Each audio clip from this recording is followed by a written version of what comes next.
Hey everybody, welcome to another episode of Football Frenzy.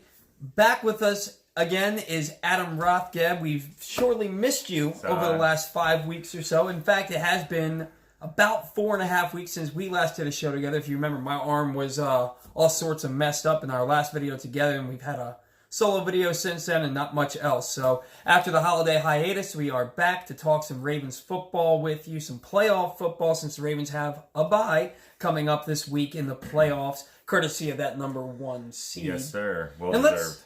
Let's jump into this a little bit here. The Ravens went into Week 17 riding an 11-game winning streak. They're resting Lamar Jackson, Mark Andrews, Mark Ingram. They're resting Earl Thomas, Brandon Williams. Judon's only playing about 50-60% of the snaps. They sat down Stanley as well. They sat down Stanley. Keep him healthy. And Yanda. Yes. And the Ravens still beat the Steelers, who needed that win and a little bit of help to get into the playoffs. Yes. Not only did they beat them, they dismembered them. They beat them 28-10. They ran for 223 yards to set the all-time NFL rushing record for a single season by a team at 3,296 yards. Ravens rewrote the history books all season long in the NFL and in the franchise. You know, we could talk about that, but that would be the entire show. Oh, yeah, of course. Yeah. So, you look at RG3, not spectacular, but they didn't need to be. It was a downpour. It was cold. It was rainy. 11-21, 96 yards. He threw an interception on the second to last play of the game. Ball that got tipped up in the air and picked off on a nice diving catch. Yeah. And, I mean, other than that, he did what he had to do. Yeah. Gus Edwards, 21 carries, 130 yards. He had that one fumble, but again, the rain, we can forgive that. I think Gus Edwards could start at running back for legitimately any of the other 31 teams in the NFL. Yeah, he definitely a starting tailback in this league. I mean, he showed it last year. He showed it this year at times. He, minimum of, 100 attempts or 200 attempts, I believe. It's 100 attempts. He's got a 5.2 yards per carry average. The tops in the NFL through first couple of seasons, minimum of 100 attempts in the NFL. So he's a punishing back. He's a bruiser. He's not going to take it 75 yards, but although he did last year, he'll give you most of the time. He's going to give you that. He'll give you a 35 to 40 yard run, beat you up in the process of doing it, and just pound on you all game long. And Justice Hill making an appearance towards the end of the season, I like seeing that. I've been riding his coattails most of the season, wait for him to get a little more involved in his offense, which just makes it that much more dynamic.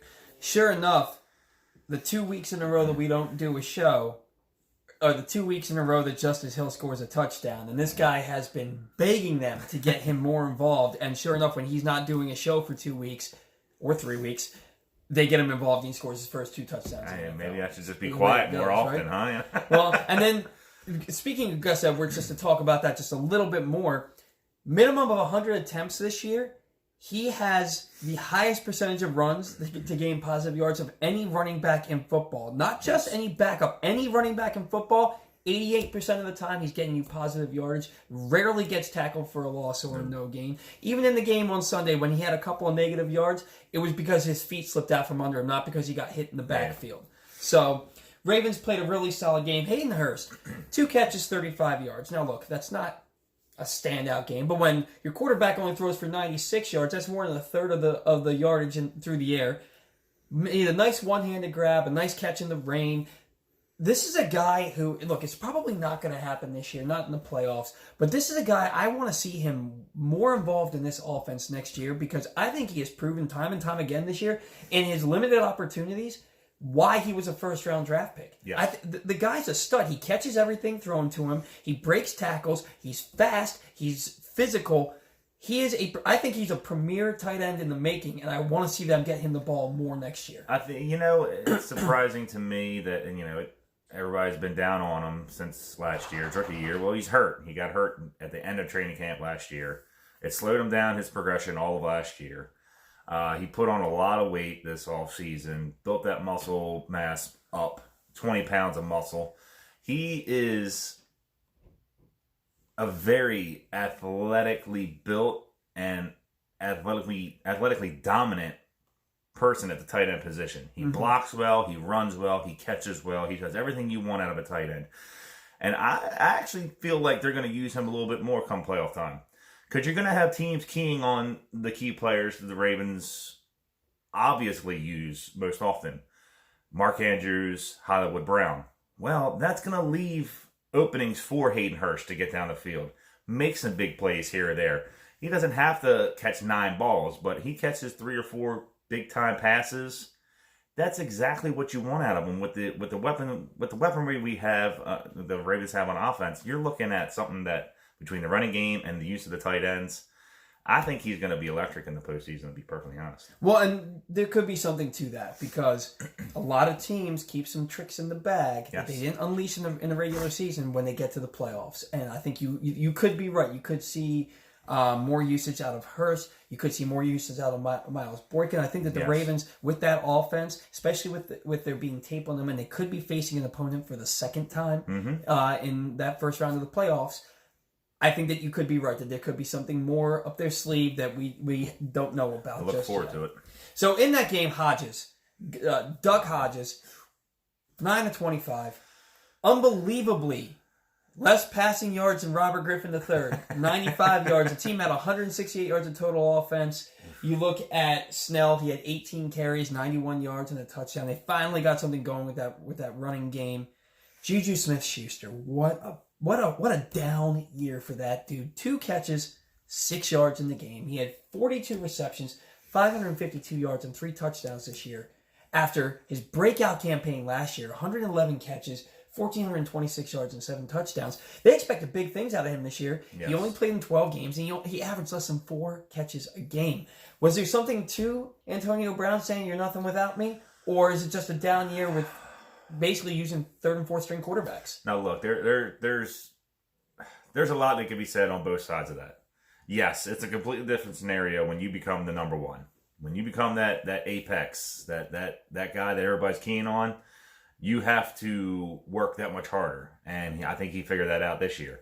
But also, let's not discount the fact that he's sitting there playing with 3rd and 4th string quarterbacks pretty much the entire season. So, and a team without a running game all season. So they were behind the 8 ball all year. He was behind the 8 ball all year. He was nicked up, hurt a little bit here and there for most of the season. So let's see what happens next year.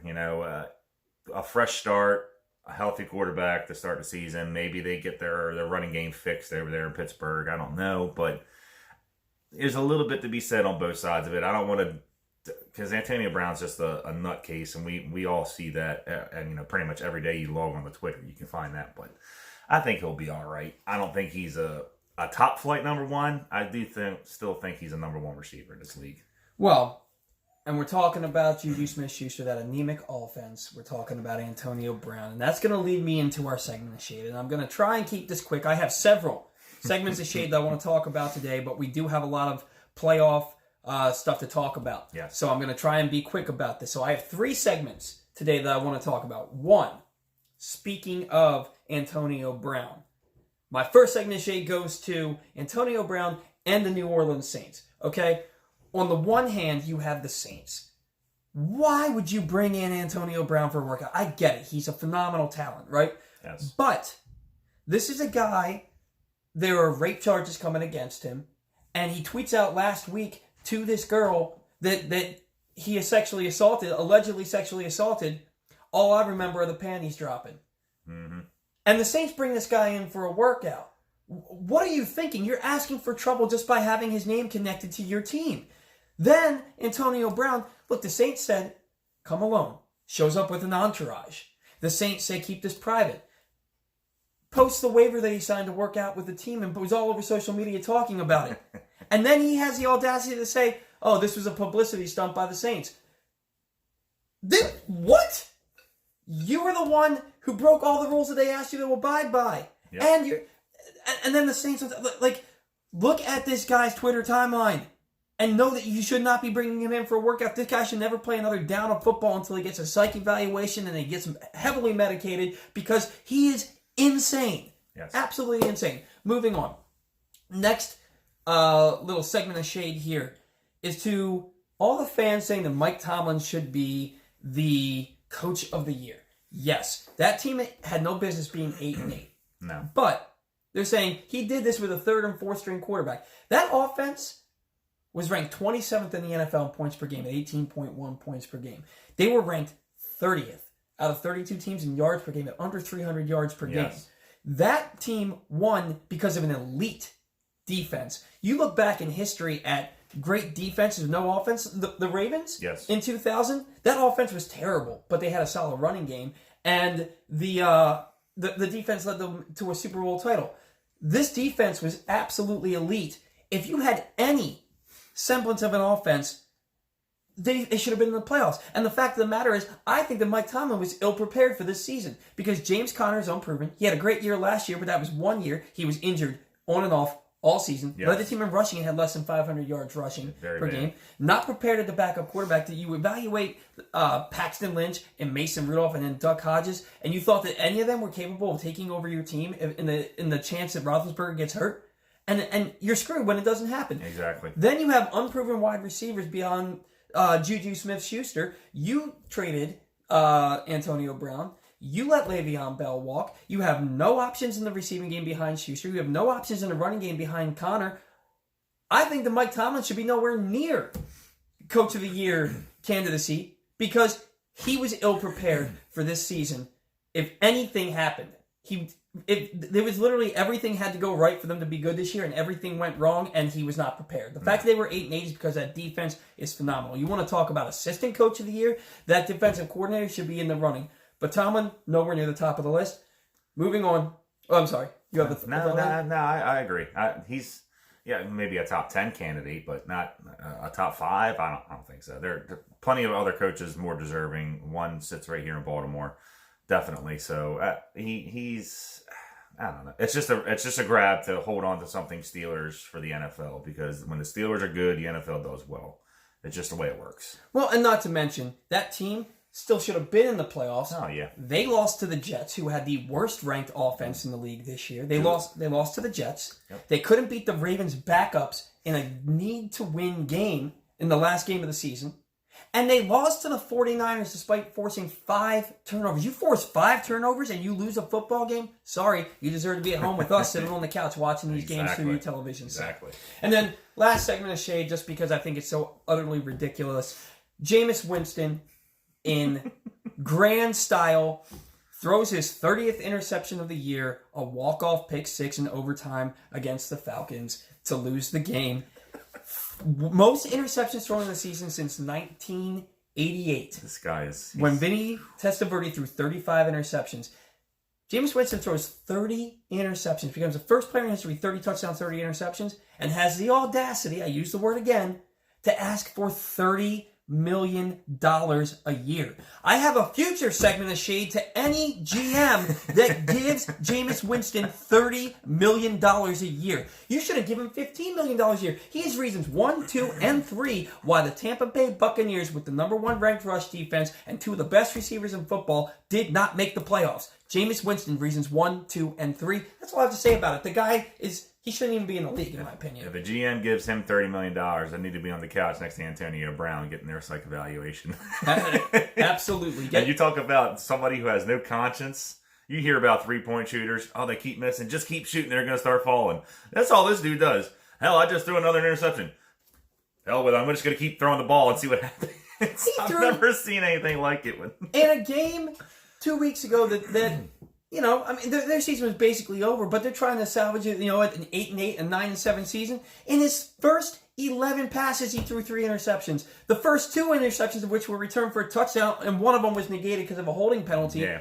But he is awful. He is very bad. He is absolutely awful. He is the reason why the Buccaneers didn't make the playoffs. Speaking of the playoffs, let's talk about it. Right? Sorry for all the shade. We're going to talk briefly about the NFC because fans of this show want to talk about the AFC. Dominant, yes. Right. So the NFC, you have the Vikings playing the Saints at 105 on Sunday. I don't think the Vikings stand a chance. Kirk Cousins, he chokes under pressure. He cannot win a big game. He's 0-9 on Monday Night Football in his career. He just can't win the big one.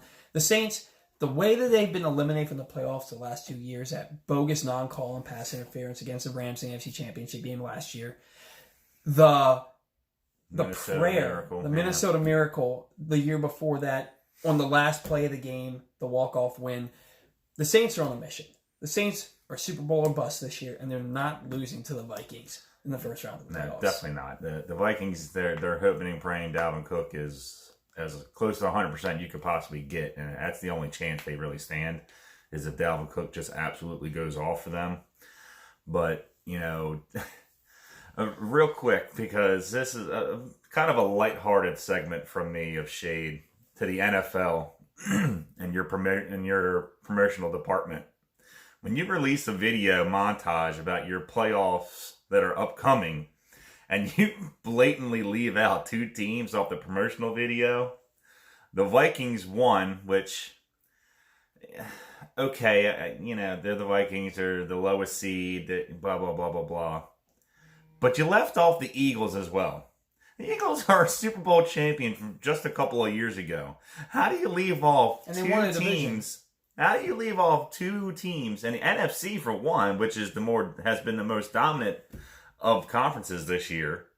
How do you leave off 2 teams? For the life of me, I don't understand that one. So somebody at the promotions department flubbed and just completely cut out 2 teams from their video. But irregardless of that, the Vikings don't stand a chance. Dalvin Cook's their best hope. He's not 100%. Even after sitting out the last couple of weeks, I know he's not 100%. There's no way they're going into the Superdome and doing anything to that Saints team. There's no way. I'll tell you, I think he had the same shoulder injury that I had, the AC separation. And I'll tell you right now, 4.5 weeks in, I'm just starting to get strength back into this shoulder. And I don't play professional football. Yeah. You know what I mean? And here's the thing. Even if Dalvin Cook goes off, he's not touching the ball that much in the second half of that football game because the Vikings are going to have to air it out to try and keep up with the Saints. Yeah. And maybe the people in the promotion department for the NFL are seeing what we see because the Vikings don't stand a chance. And the Eagles playing the Seahawks in Philadelphia, which is just a shame in and of itself because the Seahawks are far and away the better team. The Eagles are only in the playoffs because some team had to win that division, right? I don't think anybody really wanted to win it. Right, nobody wanted to win it. Both those teams have to look at themselves in the mirror and say, we have no shot at winning anything. So are you just happy to be in the dance? Look, if the Eagles win this game, then next week, find the hottest pepper you can find, and I will eat it on this show. I can do that. I'm telling you right now, I will eat the hottest pepper. I don't even know what they're called. Ghost pepper? A ghost pepper. Find me a ghost pepper. I will eat it on this show because the Eagles have no shot. You're going to want to tune in next week against the Seahawks. If the Eagles win. They have no shot. That game is over before it starts. It could be close just because they're playing at home, but the Eagles are just riddled with injury up and down that roster. The Seahawks, their defense is but Russell Wilson, Marshawn Lynch back, that team is they're gonna annihilate. They're gonna annihilate the Eagles. I don't see much of a game out of it. The one thing that concerns me is the Eagles' defensive front seven has gotten healthy. And they've looked like the defensive front seven that they've had over the last couple of years. So I could give, Russell Wilson in that running game, because without a running game, Russell Wilson's not the same quarterback. That hinders their offense a little bit. So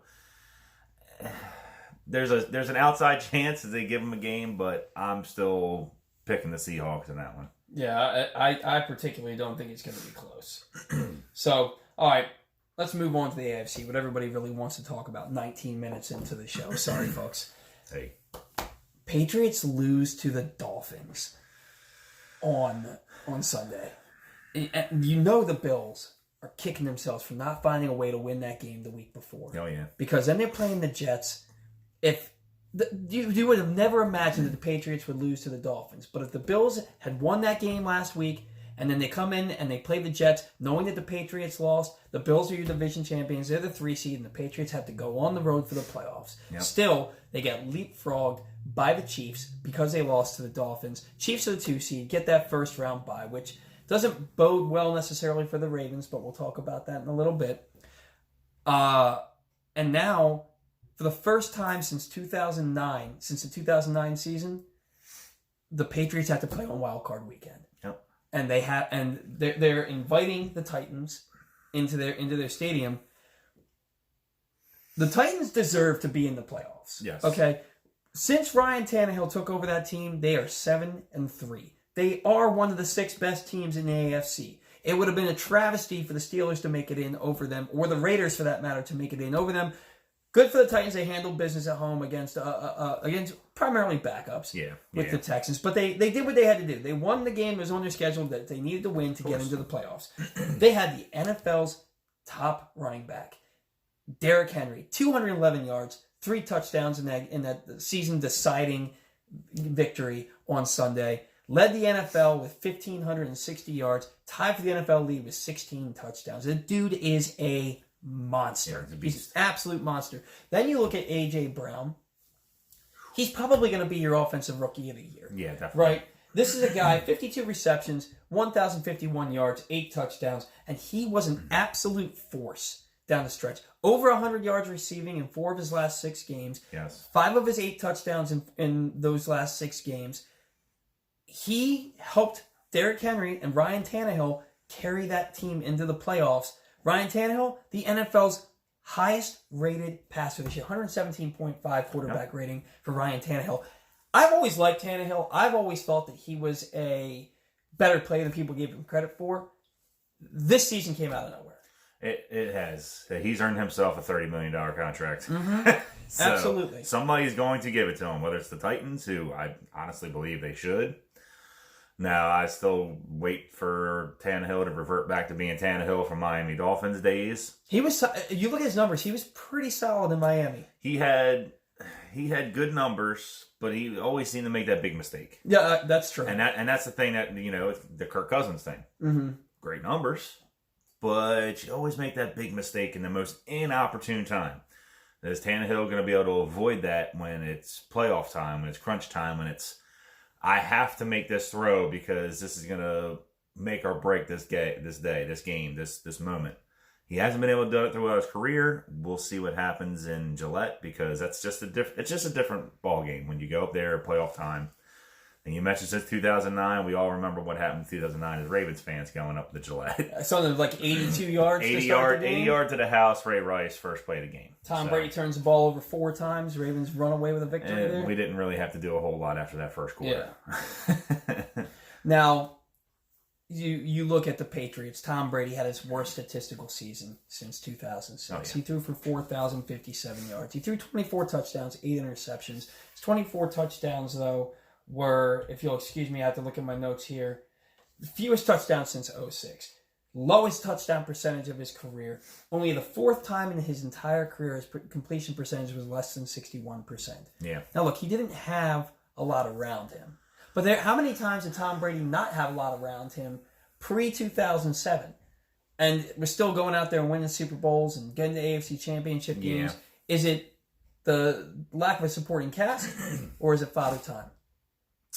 It could be a touch of both. Now, here's what I will... Tom Brady, yes, has lost some. He's lost some. It's just the way it is. Father time is undefeated. Always will be. It's never going to change. But here's what I will say. Now, forget about the weapons aspect. Forget about the weapons. Tom Brady's always had a good offensive line in front of him. Mm. And that's something they did not have this year. And it's been abysmal offensive line play for them. So I think that is what hurts them the most when it comes to this. Because he's turned any Joe Blow off the sidewalk of the streets of Boston into an all-pro wide receiver before. That to me is not the issue. It's the offensive line and a complete embarrassing lack of a running game out of that backfield. Now Rex Burkhead he's given a little bit of a spark, but you always wait for Rex Burkhead to come up with that injury because it happens pretty much every time he gets going and then he gets injured. And Sony Michel has been very lackluster in his performance out of the backfield. 3.7 yards a carry. Very, very lackluster. But again, it can be contributed or attributed to the offensive line play, which is very bad. It's just bad all the way around for them. When you pick up, when the Ravens trade a backup offensive lineman in Jermaine Illuminor to the Patriots for, what was it, a 6th round pick? I think a 4th round pick. And they swapped 6th round picks, yeah. And he doesn't even play for him. that should tell you all you need to know, because us Ravens fans know exactly who Jermaine Illuminor is as a player. He didn't even step foot on the field for them, but for a little bit, a cup of coffee. Something's wrong with that offensive line. Mm-hmm. Absolutely. Now, look, it's the Patriots. It's Bill Belichick. It's Tom Brady. Titans could win this game. I don't see it. I don't think they're going to. I don't see it. That defense, 36 turnovers forced, so a plus 21 turnover differential. Number 1 rated defense in the NFL. Look, the Titans' story has been a fantastic one. Oh, yeah. Derrick Henry. He's a monster. A.J. Brown, Ryan Tannehill. It's been really fun to watch the Titans. I'm not a Titans guy. I've never been a fan of the Titans, but it's hard not to root for them based on what they're doing, right? I don't see it. I don't think that they beat the Patriots. I think they keep it close. But I think ultimately the Patriots make 1 or 2 more plays and they win that game, probably by 1 score. Belichick's gonna take away their bread and butter. He's absolutely gonna make sure that Derrick Henry is not the person who beats him in this game. So then he's gonna force it all on the Tannehill shoulders, which is why I say he's going to have to make a couple of big passes. Now, against that secondary, Stephon Gilmore, is going to be all over Brown the entire game. So can he still produce for Tannehill when he's got probably the best cover corner in football on? We're going to find out, because Belichick is not going to let Derrick Henry beat them. It's not going to happen.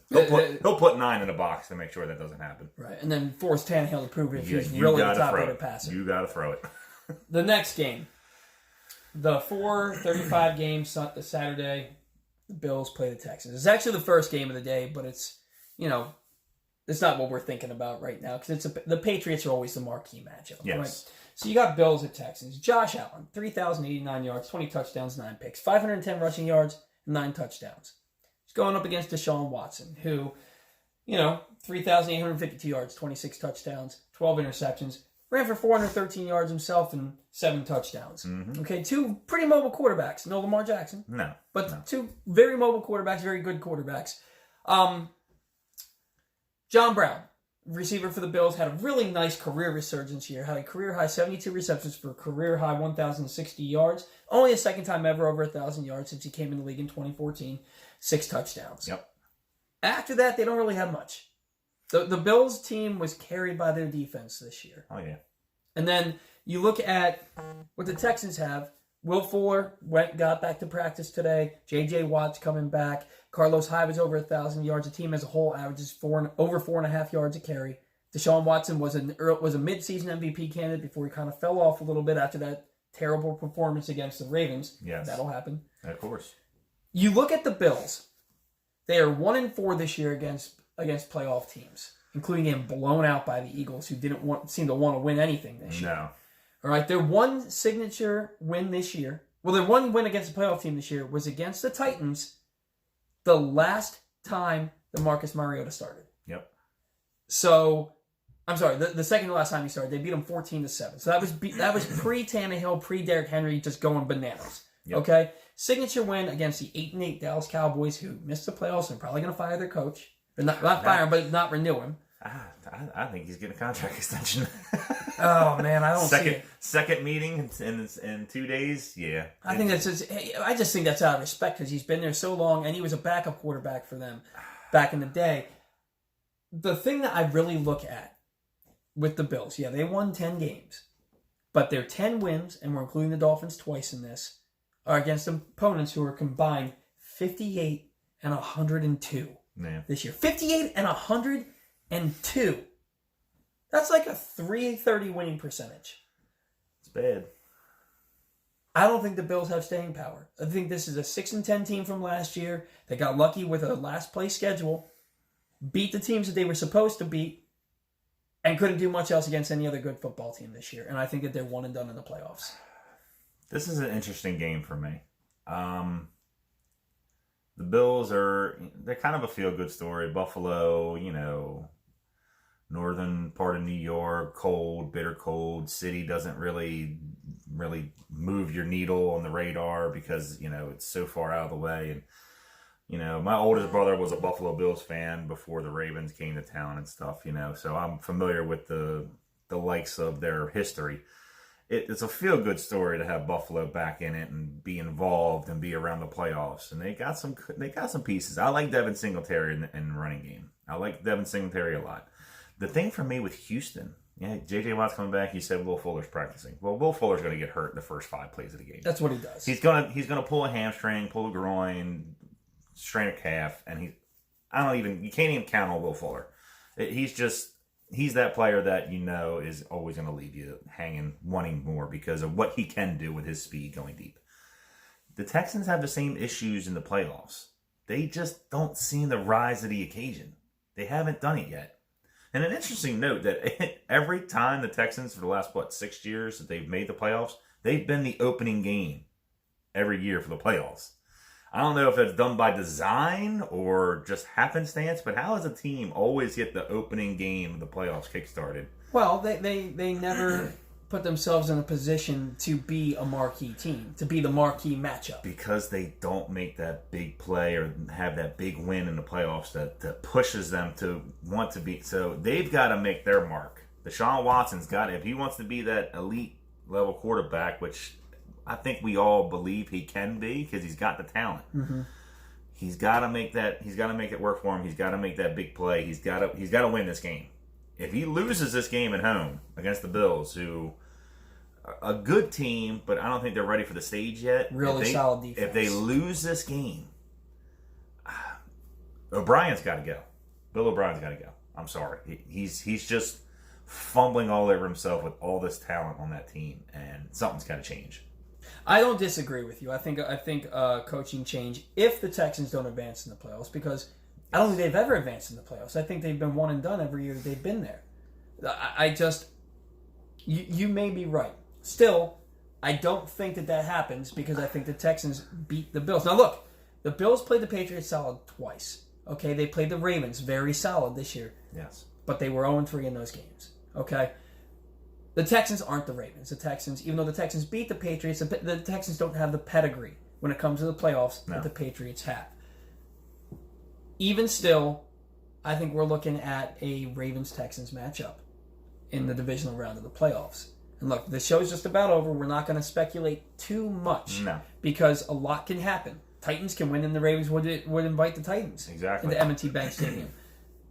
My question for you is,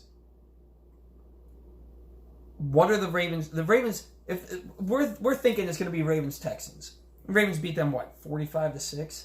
Yeah, it was ugly. It was an ugly game. Do the Texans have anything in their tank to prevent the same thing from happening twice? I don't think so. Because you got to look at what's your ability to make adjustments. What ability do you have defensively to make adjustments to the Ravens style of offense? Now, granted, the Ravens are going to have 2 whole weeks to set something up offensively that you're not going to be prepared for. So how are you going to combat that on the fly? And they could not do anything to stop the Ravens offense that first game. And offensively, they looked completely befuddled and lost. So I just don't see where they're going to be, because their back end and their secondary is questionable minus Matthew. Hell of a player, very good player. But other than that, in their secondary, it doesn't scare you. J.J. Watt's coming back, yes, but pretty good chance he might rupture that thing again in the playoffs. Mm-hmm. He's going to be limited. And then what? You don't have much of a rush against the passer. Cunningham is a hell of a linebacker. He flies all over the field, but Whitney Merciless, okay. But I just don't see where they can make the adjustments to say, I'm really concerned that the Ravens won't be able to do something differently in this game to keep that 44-point offensive performance and just keep beating the hell out of them the next time they play them. I don't think it'll be that bad, but I wouldn't be concerned facing the Texans. Well, and you don't want to look over any team. No, right? But you look at the Bills, and the Bills find a way to win this game this weekend. Strictly because of Josh Allen, I watched how he played in that game up in Buffalo. Yeah. And despite what Dan Fouts wanted to say, he was atrocious. That could be a whole segment of Shade video. Bane of my existence. But Josh Allen was not good. No. And so if the Ravens have to play the Bills, I'm not worried at all because I don't think Josh Allen can do what he has to do to put that team on his back and lead him to a playoff victory into the AFC Championship game. But the Titans. If the Titans manage to beat the Patriots, Derrick Henry, with that strong running game, the Ravens defense is going to have to. You got to finish tackles. Yes. You can't just hit that guy. You can't arm tackle him. No. And if you get him loose into your secondary, good luck, right? So the Titans, they could pose an interesting matchup for the Ravens. They could have something for them. They could. I would view that as more of an offensive game because I don't know that. Now, look, I always have faith that the Ravens defense can stop the run. Especially with a healthy Brandon Williams, a healthy Michael Pierce. I feel like they'd be able to help slow Henry down enough and make Tannehill have to make those big throws against the Ravens secondary. But if we weren't, I don't think their defense can stop the Ravens offense either. Well, that's true. I don't think they're athletic enough to stop them on the edges and keep them contained like Buffalo did or like San Francisco did to help kind of minimize what the Ravens could do outside the edges against the edge of your defense. So I don't think they have the athleticism to combat what the Ravens do at their best offensively. So that might wind up being a high-scoring game if that comes to fruition. Well, the Titans have the 21st ranked overall defense. They're 9th versus pass, but 21st versus run. You've seen what the Ravens have done to 4 or 5 different top 5 rated run defenses this year. So, look, all these teams deserve to be in the playoffs. Right. It's going to be a difficult matchup regardless because you're in the playoffs. It's a whole different breed of animal once you get into that tournament, right? Yes, it is. And everybody's talking about Ravens-Chiefs at the bank for the AFC Championship game. Got to get there first. Both teams got to get there first. So let's not overlook the opponent. Next week, guys, we're going to be back here on the Football Frenzy talking about the Ravens' upcoming matchup on Saturday night. Could be the Texans. Could be the Bills. Thank God it's Saturday night. Could be the Titans. I had to take off work so that I could watch this game. Thank God. I was hoping for Sunday. I had to take off work on a Saturday night. We're going to turn it into a party. You know that. Well, that's true. That's true. It'll be worth it for... Laura wants me to go to brunch with her and drink the next day. I'm like, I'm going to be hurting too much from Saturday. So, guys, thanks for tuning into the Football Frenzy. Sorry we were away from 4 weeks. It hurt us as much as it hurt you. Definitely. It sucks. But we'll be back next week to talk about that matchup, preview divisional round weekend. Until then, as always, go Ravens. Thanks for tuning in. See ya.